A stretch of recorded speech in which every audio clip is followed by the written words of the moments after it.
어느 조용한 시골 마을에 한 젊은 여성이 살고 있었다. 그녀의 이름은 지민이었다. 지민은 도시의 남자친구와 살다가 최근에 이 마을로 이사왔다. 그녀는 갓난아기 때 잃어버린 부모님이 남긴 이 오래된 집에서 새로운 시작을 하기로 결심했기 때문이었다. 이 집은 몇십 년 동안 비어 있었지만 마을 사람들은 집에 대해 좋지 않은 소문을 전해왔다. 사람들은 그 집에 어떤 으스스한 것이 있다고 입을 모았지만 지민은 그런 소문을 대수롭지 않게 여겼다. 그녀는 처음 방문했을 때 느낀 고풍스러운 매력의 집을 꼭 재건하고 싶다고 마음먹었다.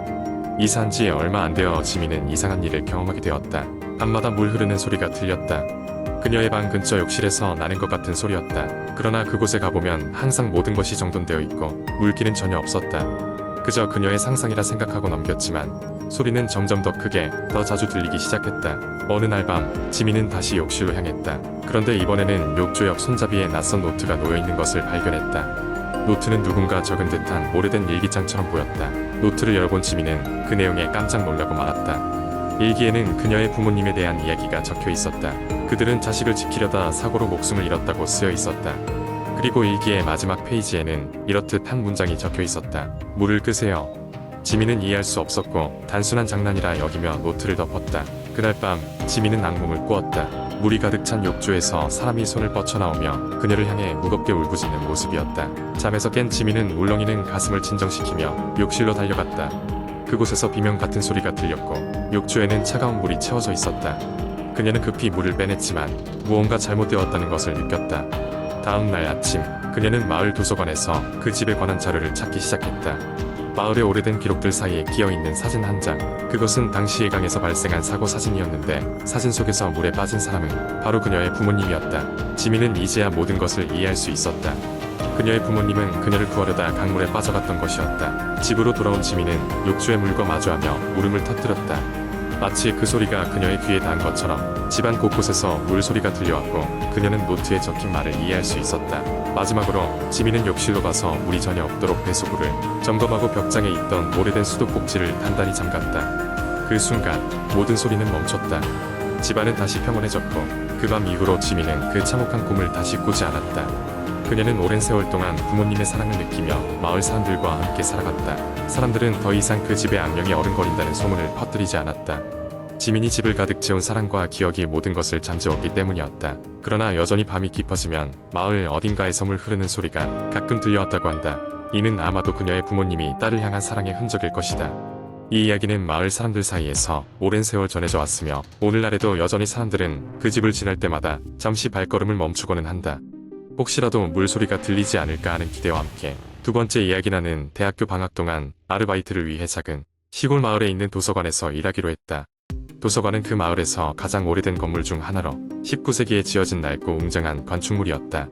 나는 책에 둘러싸여 있고 조용한 환경에서 일하는 것을 좋아했기 때문에 이곳에서의 시간이 즐거울 것이라 생각했다. 첫날 도서관에 도착했을 때 관장은 친절하게 나를 맞아주며 도서관 곳곳을 안내했다. 그는 이곳이 오래된 건물이라 가끔 이상한 소리가 날 수 있지만 걱정하지 말라고 했다. 나는 웃으며 고개를 끄덕이고 일을 시작했다. 며칠이 지나고 어느 날 저녁 도서관이 문을 닫은 후 책을 정리하다가 이상한 기분이 들었다. 누군가가 나를 지켜보고 있는 듯한 느낌이 들었다. 나는 고개를 들어 주위를 둘러보았으나 아무것도 보이지 않았다. 그저 도서관의 방대한 공간과 내 발걸음 소리만이 고요함을 깨고 있었을 뿐이다. 그날 밤 집에 돌아와서도 그 느낌이 가시질 않았다. 잠을 이루지 못한 채 뒤척이다가 겨우 잠이 들었는데 이상한 꿈을 꾸었다. 꿈속에서 나는 도서관의 지하에 있는 비밀 서고를 발견했는데 거기에는 정체 모를 검은 그림자가 있었다. 그림자는 나를 향해 손을 뻗으며 무언가 중얼거리고 있었으나 무슨 말인지는 알아들을 수 없었다. 나는 비명을 지르며 깨어났다. 식은땀이 온몸을 적시고 있었다. 다음날 나는 그저 꿈일 뿐이라며 스스로를 안심시키려 했지만 도서관에 도착해서도 불안함은 가시지 않았다. 책장 사이를 지나갈 때마다 어딘가에서 차가운 시선이 느껴졌고 도서관 깊은 곳에서 낮게 울리는 소리가 들리는 것 같았다. 관장에게 말해야 할지 고민했지만 쓸데없는 걱정으로 치부될까봐 차마 말을 꺼내지 못했다. 며칠 후 마을 주민 중 한 명이 도서관에 들어와 말을 걸었다. 그는 이 마을에 오래 살았다고 하며 도서관에 얽힌 오래된 전설에 대해 이야기해 주었다. 그 전설에 따르면 도서관 지하에는 마을 사람들이 감추고자 했던 비밀이 있으며 과거 이곳에서 책을 보관하던 사서가 그 비밀을 지키려다 목숨을 잃었다고 했다. 그 사서의 영혼이 아직도 도서관을 떠돌고 있다는 이야기였다. 나는 그 이야기를 듣고 나서 등골이 오싹해졌다. 내가 꿈에서 본 그림자가 사서의 영혼일지도 모른다는 생각에 떨림이 멈추지 않았다. 괜한 일에 신경 쓰지 말자고 다짐했지만 그날 밤 도서관을 떠나려는데 이상한 소리가 들려왔다. 책들이 스스로 책장에서 떨어지는 소리였다. 나는 깜짝 놀라 뒤를 돌아보았지만 그곳에는 아무도 없었다. 겁에 질려 도서관을 빠져나와 집으로 달려갔다. 이 일을 어떻게 해야 할지 고민하다가 다음날 아침 관장에게 모든 일을 털어놓기로 했다. 관장은 내 이야기를 듣고 난 후 심각한 표정으로 고개를 끄덕였다. 그는 사실 이 도서관에 좀 이상한 일이 종종 생긴다며 과거에도 몇몇 직원들이 비슷한 경험을 했다고 말했다. 그날 이후로 관장과 나는 도서관의 지하층을 조사하기로 했다.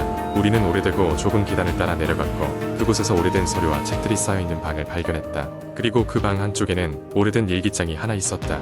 일기장을 펼치자 거기에는 과거 사서가 쓴 것으로 보이는 글들이 적혀 있었다.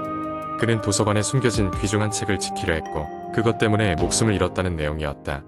일기장을 읽고 나니 그 사서의 영혼이 아직 도서관을 떠도는 이유를 알 것 같았다. 관장과 나는 그 사서에게 경의를 표하고 이후로도 도서관을 잘 지키겠다고 다짐했다. 이상한 일들은 점차 사라졌고 도서관은 다시 평온을 되찾았다.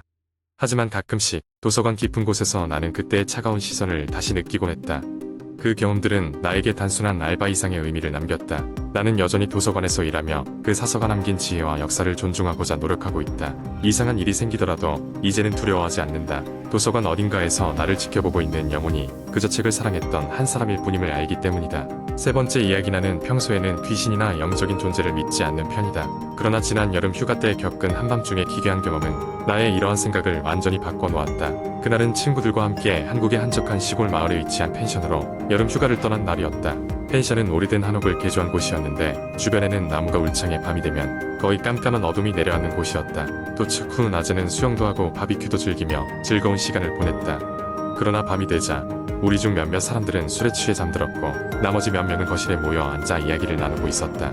자정이 가까워질 때쯤 갑자기 정전이 되었고 우리는 조금도 보이지 않는 어둠 속에 갇히고 말았다. 다들 핸드폰 불빛을 켜서 주변을 비추기 시작했다. 처음엔 별일 아니겠지 싶어 웃어넘겼지만 이윽고 몇몇 친구들은 등골이 서늘해졌다며 뭔가 이상하다고 얘기하기 시작했다. 어둠 속에서 우리는 으스스한 분위기를 즐기며 무서운 얘기를 하기로 했다. 한 친구가 입을 열어 바로 이 펜션에서 몇 년 전에 있었던 사건에 대해 이야기하기 시작했다. 듣자 하니 이곳에서 한 가족이 끔찍한 사고로 목숨을 잃었고 그 이후로 그들의 언혼이 돌아다닌다는 소문이 있다는 것이었다. 분위기는 점점 더 무서워졌고 마침내 모두 이야기에 공포에 어느 정도 동화되었을 때 갑자기 거실 창문 너머로 이상한 소리가 들렸다. 덜컹거리는 소리였는데 마치 누군가가 창문을 두드리고 있는 것처럼 들렸다.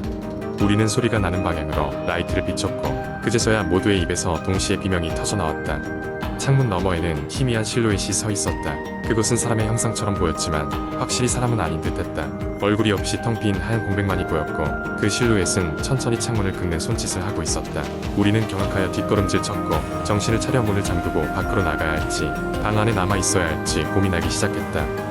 그러던 중 갑자기 정전으로 인해 꺼졌던 전기가 다시 들어왔다. 그러나 실내에 불이 켜졌음에도 불구하고 창문 너머의 형상은 여전히 그 자리에 있었다. 그때까지는 그냥 장난이겠지 싶었지만 그 존재의 실체적 느낌에 다들 결코 장난이 아니라는 것을 직감했다. 혼란과 두려움 속에서 우리는 서로를 붙잡고 방 안의 구석으로 몸을 움츠렸다. 시간이 얼마나 지났을까? 그 형상이 사라졌다는 것을 발견한 것은 우리 한 친구가 소심히 다시 창문을 확인했을 때였다. 그의 목소리에 안도와 지친 한숨이 섞여 있었다. 하지만 그날 이후 우리는 단 한순간도 그곳에 더 이상 머물고 싶지 않았고 이른 새벽이 되자마자 펜션을 떠나기로 했다. 그 사건은 분명 꿈인지 현실인지 모를 정도로 기묘한 경험이었으며 우리는 그것을 결코 잊을 수 없다. 펜션의 주인에게 이 일을 이야기했지만 그는 단지 잔잔한 미소를 지으며 손님들이 가끔 그런 경험을 한다고만 했다. 그날 이후로 나는 괜한 호기심으로 무서운 이야기를 쉽게 믿지는 않지만 그 한밤중의 경험만큼은 결코 허구라고 단정 지을 수 없을 것 같다.